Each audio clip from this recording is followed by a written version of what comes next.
자, 등비수열의 일반항 두 번째 시간입니다. 등비수열의 일반항이 어떻게 생겼었나요? AN은 자, 첫째 항에서 공비를 n-1번 곱해요. 자, 이거였어요. 자, 연속하는 세 개의 항, n항, n 플러스 1항, n 플러스 2항. 자, 연속하는 세 개의 항이 등비수열을 이룬다면 가운데 있는 애를 뭐라고 부른다? 등비중항. 등비수열을 이루는 가운데 있는 항이에요. 자, 그래서 등비중항의 성질은 가운데 있는 항의 제곱은 앞뒤에 있는 항의 곱과 같아요. 자, 지난 시간에 여기까지 설명했었어요. 자, 이것에 대해서 지금 필수 예제를 연습해 봅시다. 다음에 수열이 등비수열을 이룰 때 자, 2와 20 사이에 숫자 10개를 넣었다. 이런 시리즈예요. 우리 등차 수열에서도 누구하고 누구 사이에 몇 개를 넣었어. 이런 걸 접근을 해봤을 텐데 새로운 이 항의 개수에 대한 이야기입니다. 그러면 전체, 가운데 10개 넣었으니까 전체는 항이 몇 개입니까? 12개의 항이 나열되고 있죠? 자, 그 말은 맨 앞에 있는 애로부터 얘를 B1이라고 하는 새로운 이름을 준다면 요 A1이라고 하는 항은 B2가 될 거고 B3가 될 거고 땡땡땡땡땡. 자, 얘가 11번째 항이 될 거고 얘가 12번째 항이 될 거야. 이렇게 정리할 수가 있겠지. 그러면 이 BN이라고 하는 수열은 무슨 수열이다? 등비수열이다. 자, 그러면 공비를 계속 곱해갈 겁니다. 이렇게. 자, 그러면 이 12번째 항은 11번째 항으로부터 공비를 몇 번 곱했다? 11번째 항으로부터 공비, 12번째, 첫 번째 항으로부터 11번을 곱했다라고 쓸 수 있겠죠. 일반항. 자, 그러니까 여기 20이라고 하는 값은 2로부터 공비를 11번 곱했어. 따라서 공비의 11제곱이 10입니다를 알 수가 있는 거야. 됐습니까? 자, 여기에서 알려면 우리 지수에서 배웠으니까 공비는 10의 11분의 1승입니다 라고 알아내려면 낼 수도 있지만 일단 여기는 가지 않습니다. 자, 여기 나와 있는 이런 조건을 그대로 쓸 준비를 해야 되는 거예요. R의 11승. 자, 그렇다면 이제 A1 곱하기 A10의 값은 얼마입니까? 그럼 A1이 누구였냐면 얘야, 얘. B2. A10은 B11이란 말이야. 자, 그러면 A1 곱하기 A10. 자, 그러면 새로운 수열 B2는 B1으로부터 공비를 한 번 곱한 거고 B11은 B1으로부터 공비가 10번 곱해진 식이니까 자, B1 제곱 곱하기 R의 11승 정도라고 쓸 수가 있겠죠. B1이 얼마? 2죠. R의 11승이 얼마? 10입니다. 자, 그래서 정답은 40입니다. 라고 하는 걸 이렇게 찾는 거예요. 이해됐습니까? 이해됐어요? 자, 우리 요 등비수열의 특징을 조금만 더 볼게요. 자, 등차 수열 1, 3, 5, 7, 9, 11. 자, 그냥 아무거나 썼어요. 공차가 2인 등차 수열을 그냥 6개 항만 썼어요. 자, 등비수열 1, 2, 4, 8, 16, 32. 공비가 2인 등비수열을 그냥 아무거나 6개 쓴 거예요. 자, 그러면 등차 수열에서는 어떤 일이 있었어요? 우리 요렇게 더한 게 12, 더한 게 12, 더한 게 12. 맨 앞에 있는 애랑 맨 뒤에 더한 거, 그 앞에 있는 거 더한 거, 앞에 거 더한 게 같았다. 이걸 이용해서, 이 성질을 이용해서 SN이라고 하는 등차 수열의 합을 유도했었죠. 자, 등비수열은 이런 거 보세요. 자, 얘하고 곱하면 32. 얘하고 곱하면 32. 곱하면 32. 고백값이 일정한 겁니다. 고백값이. 맨 앞에 있는 거랑 맨 뒤에 있는 거 곱한 값들이 같다. 자, 이런 성질이 등차 수열과 등비수열에서 재밌는 성질이 있기 때문에 그런 질문을 하고 있는 거예요. 다시 보세요. 지금의 방금 선생님이 다시 설명한 이 성질을 알 수 있다면 자, 2 곱하기 20이 40이니까 A1 곱하기 A10은 40이에요. 바로 나오고 끝나는 거예요. 이런 성질을 알고 있으면. 그러니까 그런 것들을 묻는 겁니다. 그래서 우리 수열이라고 하는 것에 성질은 기본 뭐 등차다 등비다라는 걸 이렇게 응용할 수 있다. 이런 것들을 이해하면 재밌습니다. 자, 다음에 세수가 순서대로 등비수열을 이룬다. 자, 등비수열은 이룬다 그러면 가운데 있는 애가 누구라고? 등비중항이죠. 등비중항. 등비중항. 등비중항의 제곱은 앞뒤에 있는 항의 곱과 같다. 자, 그냥 바로 x에 관한 2차 방정식이 만들어지는 거예요. 자, 3 여기다 이제 곱해주고요. 자, 전개.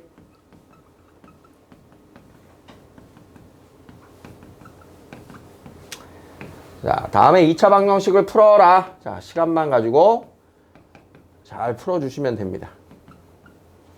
자, 그러면 2x제곱에 마이너스 25x에 플러스 50. 자, 50을 만들자. 1 곱하기 2, 10 곱하기 5 정도 하면 되겠네요. 자, 이렇게 해서 x는 10 또는 2분의 5입니다. 자, 특별한 조건이 없네요. x 값으로 둘 다 되겠습니다.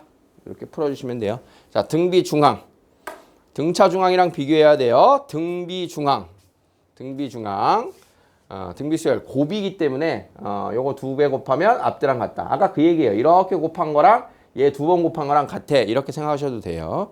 등차중항은 뭐였어요? 등차중항. 가운데 거의 2배는 앞뒤에 있는 애의 합과 같다. 등차중항. 등비중항과 등차중항을 우리가 섞어서 활용을 해야 됩니다. 자, 세 양수 A, B, C에 대하여 4A, B와 B, C, 64는 등비수열을 이루고 A, B, C는 등차수열을 이룬다. 자, 방금 이야기가 나왔죠? 세 개의 수가 무엇을 이룬다? 등비수열. 그 다음 요 세 개의 수는 등차수열을 이룬다. 등비중항과 등차중항을 각각 써먹으라는 소리예요. 자, 1번. 등비중항. 그 녀석의 제곱은 앞뒤의 곱과 같다. 자, 2번 단서. 등비중항. 가운데 있는 거의 제곱은 앞뒤에 있는 곱과 같다. 자, 세 번째. 등차중항. 가운데 있는 항의 2배는 앞뒤에 있는 항의 합과 같다. 자, 이렇게 해서 A, B, C에 관한 단서가 3개가 나왔어요. 자, 그러면 우리가 열심히 가감법, 대입법 통해서 지지고 복구하면 A, B, C 값을 추적하겠죠? 자, 먼저 B 나와 있는 관계를 가지고 여기다가 이제 4배, 16배. 16배 해주면 같아져요. 자, 그래서 1번과 2번에서 C제곱은 16A제곱이에요 라고 하는 식이 나오게 되네요. 자, 제곱. C제곱은 4A의 제곱이니까 따라서 C는 풀마 4예요 라고 하는 관계식이 나오는데 A, B, C가 양수라 그랬으니까 부호가 같아야 돼요. 자, 그래서 C는 4A입니다 라고 하는 식이 나오게 돼요. 자, 그러면 4B가 A제곱이니까 2B는 2분의 A제곱이네요. C는 4A고요. 자, 이렇게 해서 3번식에 대입해서 모두 A에 관한 식이 나왔어요. 자, 요게 이제 5A니까 양변에 2를 곱하면 A제곱은 10A. 자, 따라서 A는 0 또는 10이 나오는데 역시 A는 양수라 그랬으니까 0 지워주고 자, A는 10인 게 확정이 된 겁니다. 그럼 A가 10이니까 대입하면 C는 40이고 A가 10이니까 여기다 대입하면 100은 4B, B는 25예요. 자, 이렇게 해서 A, B, C 값이 다 나오게 된 겁니다. 자, 등차중항과 등비중항으로 자, 일단 첫 번째 요 식 3개를 세울 수 있음. 등차중항, 등비중항으로 식 3개를 만들고 자, 거기에 이제 2차항들 제곱 2개나 있기 때문에 거기에서 요 2차항들에 대한 관계식을 가지고 한 문자에 관해서 정리해서 풀어내는 이런 과정입니다. 자, 조금만 연습하시면 하실 수 있을 거예요. 자, 5번에도 중요 표시해 주세요. 5번에도 중요 표시가 아니라 자, 25번에 중요 표시해 주시고요. 문제를 음미해 봅시다. 3차 방정식의 세 근이 등비수열을 이룬다. 세 근이 등비수열을 이룬다. 어디서 한번 봤어요. 3차 방정식의 세 근이 등차수열을 이룬다를 앞에서 봤어요. 찾아보세요. 세 근이 등차수열을 이룬다.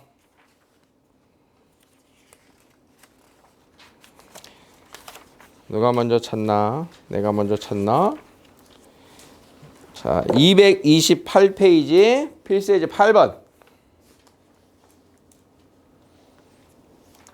찾았습니까?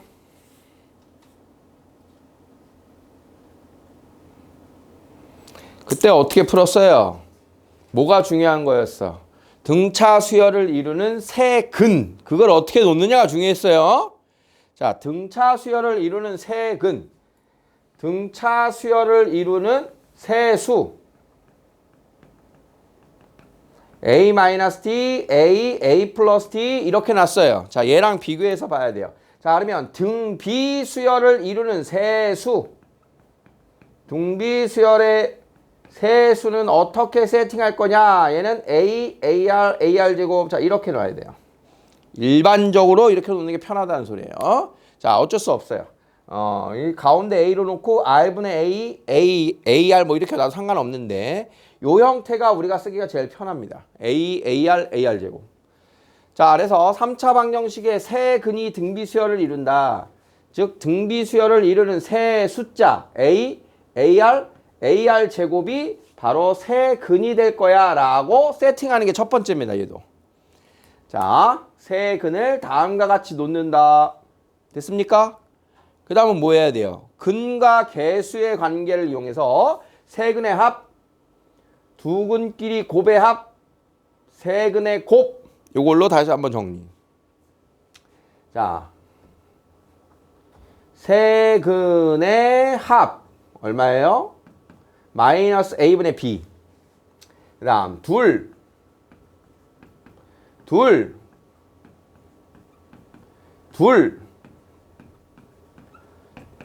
알파 베타 베타 감마 감마 알파 뭡니까? A분의 C죠. 다음 세근의 곱. 세근의 곱은 마이너스 A분의 B, A분의 D입니다. 자, 근과 개수의 관계로 세 가지 나오는 거 되겠습니까? 자, 세근을 놓는다. 그 다음 세근의 근과 개수의 관계에 식을 쓴다. 자, 다음은요. 요 첫 번째 세근의 합과 알파 베타 베타 감마 감마 알파의 식을 가지고 내가 무엇을 찾을 수 있나 봐야 돼요. 우리 등비수열의 일반항에서 보듯이. 거길 봐, 여기 봐. 자, 그러면 A로 묶으면 요게 1 플러스 R 제곱이 되는 걸 보셔야 되고요.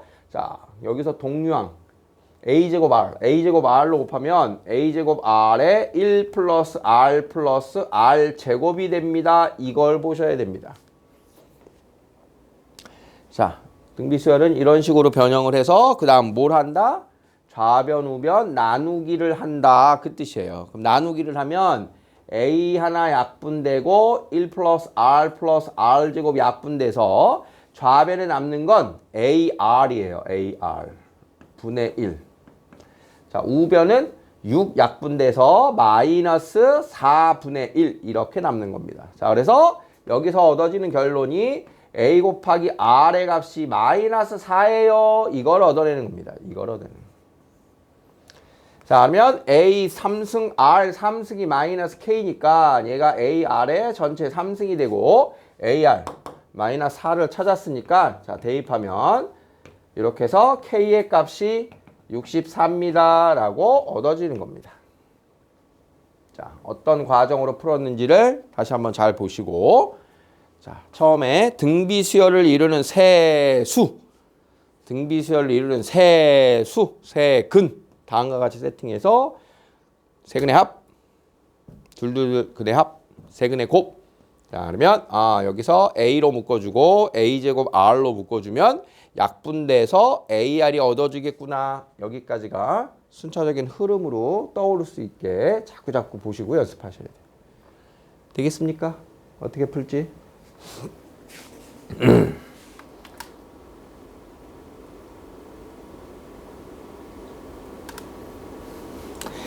자, 방금 전에 문제를 살짝 변형한 게 바로 얘입니다. 곡선과 직선이 서로 다른 세 점에서 만나고 교점의 X좌표가 등비수열을 이룰 때, 자, 뭔 뜻이에요? 똑같은 문제인데 다른 표현을 해서 괜히 좀 더 어려워 보여요. 곡선과 직선이 만나는 교점의 좌표를 구하는 식이 뭐예요? y 대신 k를 대입한 그게 대입법, 연립방정식이죠. 연립방정식. x는 k의 근이 교점에 x 좌표인 겁니다. 그죠? y는 같다. 자, 연립하면 그 근이 x 좌표예요. 자, 그러면 x 세제곱 마이너스 2x제곱 플러스 x 마이너스 k는 0의 근이 그 x 좌표인데 걔네들이 등비수열을 이룬다. 이 녀석의 세 근이 등비수열을 이룬다. 자, 여기까지 쓰고 보니까 방금 전 필수예제랑 정확하게 같은 뜻이 됐죠? 자, 그러면 등비수열을 이루는 세 근을 어떻게 놓는다? a, ar 제곱. 자, 그러면 마이너스 a분의 b. 자, 둘.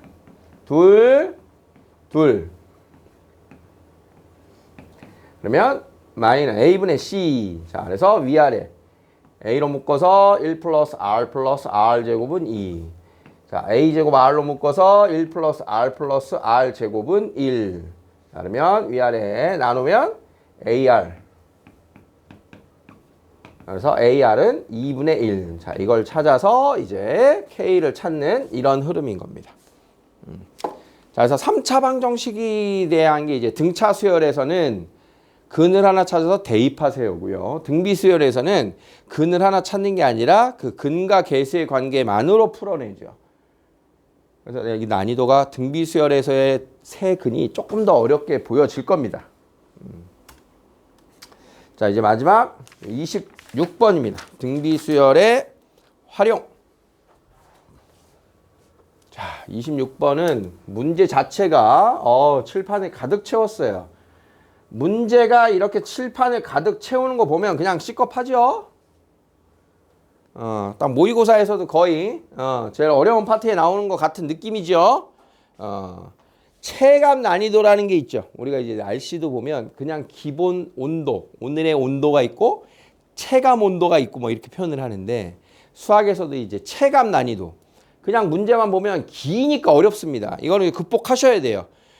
문제가 긴 건 이제 천천히 읽어서 거기서 이제 해석을 하라는 뜻인데 이런 문제는 읽어내면 읽어내고 우리가 익숙해질수록 체감 난이도가 쭉쭉쭉 아주 쉬워지는 문제예요. 사실은. 나중에 이게 여러분들이 이런 문제를 한 10문제 정도만 풀면 지금 볼 때 이게 한 4점에서 중간 난이도 그런 모의고사 문제 난이도라면 계속 보면 3점스러워집니다. 얘는. 아주 대표 문항이기 때문에 앞으로 자주 보실 거예요. 도형과 함께 나왔기 때문에 도형의 성질을 이용해야 되고 도형의 관계를 찾아야 되는데 일단 우리가 이런 문제 처음 보니까 문제를 한번 천천히 한번 읽어볼게요. 이 그림에서 뭔가 느껴지는 것도 있어야 돼요. 이 그림이 설명이 된 게 얘잖아. 그러니까 나중에 이제 익숙해지면 이 그림이 바로 보일 거란 뜻이에요. 뭘 하고 있는 건가. 자, 한 변 길이가 2인 정삼각형에서 각 변의 중점을 이어 만든 정삼각형을 오려내고 남은 도형을 S1이라고 한대요. 다시. 자, 한 변 길이가 2인 정삼각형에서 출발했어요. 자, 거기에서 각 변의 중점을 연결해서 가운데 있는 걸 오려냈대. 그러면 남은 면적을 선생님이 칠해보면 자, 남은 면적이 이렇게 되겠죠. 그렇게 된 도형이 S1이래요. 자, 이해됐습니까? 그런 다음 자 S1에서 한 변 길이가 1인 3개의 정삼각형을 자, 한 변 길이가 1인 남은 정삼각형 3개가 있죠. 이렇게 그 정삼각형을 오려내고 남은 도형을 중점을 이어서 만든 정삼각형을 또 오려내래요. 자, 처음에는 요 2에서 중점을 연결한 요 삼각형을 오려냈는데 두 번째에는 요 삼각형 1자리에서 중점을 연결한 삼각형을 요걸 오려내래요. 이렇게 3개를 오려내래요. 자, 그러면 두 번째 작업을 하고서 남은 도형만 색을 칠해보면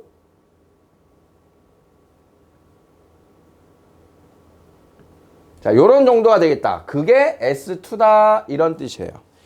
이 반복적인 규칙은 두 번만 보면 정확하게 반복되는 규칙을 알 수 있고 이게 익숙해지면 한 번만 봐도 알겠다 이런 뜻이에요. 앞으로 여러분들이. 자, 문제는 더 확실하게 한 번 더 얘기해 주는 겁니다.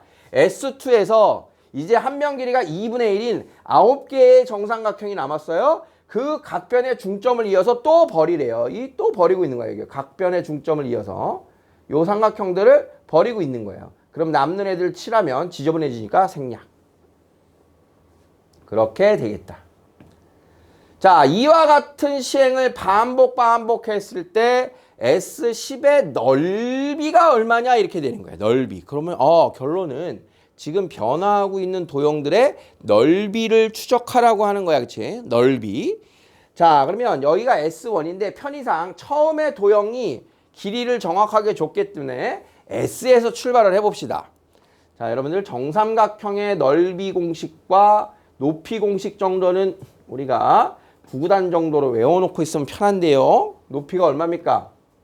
한 변 길이가 A인 정삼각형 2분의 루트 3A예요. 왜 2분의 루트 3A냐? 자, 여기가 60도잖아. 1대 2대 루트 3. 1대 2 루트 3. 자, 요렇게 기억을 해주면 2분의 루트 3A 까먹을 때마다 유도하시면 돼요. 자, 그러면 넓이는 얼마냐? 4분의 루트 3A 제곱입니다. 자, 높이를 알았으니까 밑변 A 곱하기 높이 나누기 2 해서 나오는 거예요. 자꾸 유도하시고 익히셔야 돼요. 4분의 루트 3 A제곱. 자, 한 변 길이가 A인 4분의 루트 3 A제곱. 자, 그러면 S의 넓이 얼마입니까? S. 4분의 루트 3 A제곱. 했더니 루트 3이에요. 첫 넓이 루트 3. 됐습니까? 자, 그러면 S에서 S1 넘어올 때 보세요. 자, S에 있는 애들에서 이 각변의 중점을 이은 삼각형. 각변의 중점을 이으면 중점 연결 정리에 의해서 밑변과 길이는 평행하고 절반이 됩니다. 이런 거 배웠을 거예요. 길이가 절반이 되고 절반이 돼서 이 네 개는 합동인 네 개의 정삼각형 조각이 되는 겁니다. 당연히 넓이가 같다는 거죠. 넓이가 4등분 되는 거예요. 그러면 4등분 된 거에서 하나를 뺐으니까 이 빗금 쳤던 애들 처음에 빗금 친 한 변 길이 1짜리의 3개의 넓이는 직접 구하는 게 아니라 어떤 규칙으로 갈 거냐.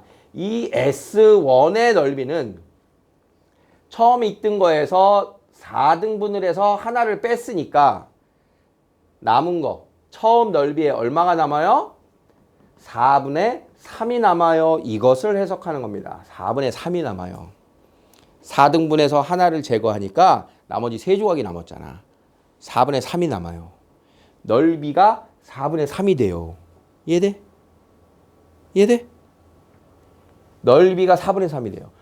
그러니까 S1의 넓이는 앞에 있던 넓이의 4분의 3입니다. 이걸 찾는 게 중요한 거예요. 자, 다시 한번 보세요. 자, 그러면 S1에서 S2로 가는 거면 요 1짜리의 정삼각형 조각이 4분의 3배가 됐고요. 얘도 4분의 3배만 남고요. 얘도 4분의 3배만 남으니까 S1 넓이에 4분의 3이 남아요. 이렇게 되는 거야.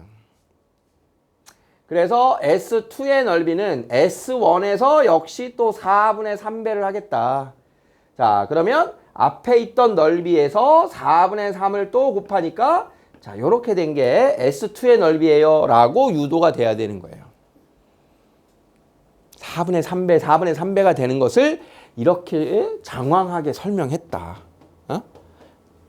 자, 그러면 S1의 넓이는 루트 3 곱하기 4분의 3이고 S2의 넓이는 루트 3 곱하기 4분의 3의 제곱이니까 문제가 원하는 S10의 넓이는 바로 슉 넘어가서 4분의 3의 10승입니다. 라고 찾아내면 되는 겁니다. 이해되겠어요? 자, 중간중간 중점을 연결해서 도형을 잘라내면 남은 도형은 원래 도형의 4분의 3이다. 4분의 3. 또 남은 거에 4분의 3. 또 남은 거에 4분의 3. 이렇게 계속 규칙적인 변형을 주고 있다. 이런 뜻을 해석하는 겁니다. 이해되시겠어요? 자, 하나 더 해볼게요. 확인 체크 보시면 자, 다음 그림과 같이 한 변 길이가 4인 정사각형이 있다. 정사각형의 각 변의 중점을 이어서 만든 사각형 A1, B1, C1, D1이라고 하고 또 정사각형의 각 변의 중점을 연결한 사각형 A2, B2, C2, D2라고 하자. 자, 그러면 A10, B10. C10, D10의 둘레 길이는 자, 둘레 길이의 변화를 추적하래요. 자, 처음에 있던 A, B, C, D의 이 둘레부터 나왔습니다. 한 변 길이가 4래요. 자, 그러면 사각형 A, B, C, D의 둘레 길이 얼마입니까? 16입니다. 해서 출발이에요. 첫 길이, 첫 넓이가 중요하겠죠. 자, 여기에서 A1, B1, C1, D1의 둘레로 가는 이 규칙성을 해석하는 게 이게 핵심입니다. 규칙적으로 줄어들고 있구나, 등비수열의 규칙으로 줄어들구나 라고 보는 거야. 이 도형이 나오면 앞으로. 자, 그러면 볼게요. 자, 여기가 4래요. 중점 연결하면 2죠. 그죠? 그러면 여기도 2예요. 자, 그러면 뭐예요? 1대 1대 루트 2니까 한 변이 2 루트 2죠? 2 루트 2. 자, 그러면 2 루트 2의 4배니까 얼마예요? 8 루트 2가 된 거예요. 자, 여기서 등비수열인 걸 아직 모르면 더 가야죠. A2, B2, C2까지 가야 확정이 되겠죠. 자, 요 길이가 2 루트 2면 요 길이가 루트 2죠? 루트 2면 1대1대 루트 2, 여기가 2죠. 한 변 길이가 2니까 여기는 8이 되죠. 이렇게 되는 거예요. 자, 어떻게 됐어요? 곱하기 루트 2분의 1. 곱하기 루트 2분의 1. 어떻게 여기까지 쓰니까 잘 보여요, 더? 자, 그러면 자, A1, B1, C1은 16의 루트 2분의 1을 한 번 곱한 거고, A2, B2, C2, D2는 처음 길이의 루트 2분의 1을 두 번 곱한 거구나. 규칙성 확정. 자, 그러면 A10, B10, C10, D10. 자, 16에다가 루트 2분의 1을 몇 번 곱했다? 10번 곱하겠죠. 자, 그러면 이게 2의 5승분의 1이니까 16 곱하기 32분의 1에서 둘레가 2분의 1입니다. 이렇게 결론이 나면 되는 거예요. 따라왔습니까? 자, 그러니까 여러분들이 앞으로 연습을 통해서 이런 규칙적인 닮음 도형들을 만들어내는 거는 계속 닮음의 도형을 만드는 거니까 길이나 앞에서 풀었던 필수의 이제 넓이가 변화하는 규칙이 같은 거예요. 길이가 절반이 되면 넓이는 4분의 1이 되는 이런 식으로 닮음비, 길이비 그런 것들을 열심히 여러분들이 적용을 하는 게 등비 수열에서의 활용 문제의 기본 접근 아이디어입니다. 자, 연습해 보세요.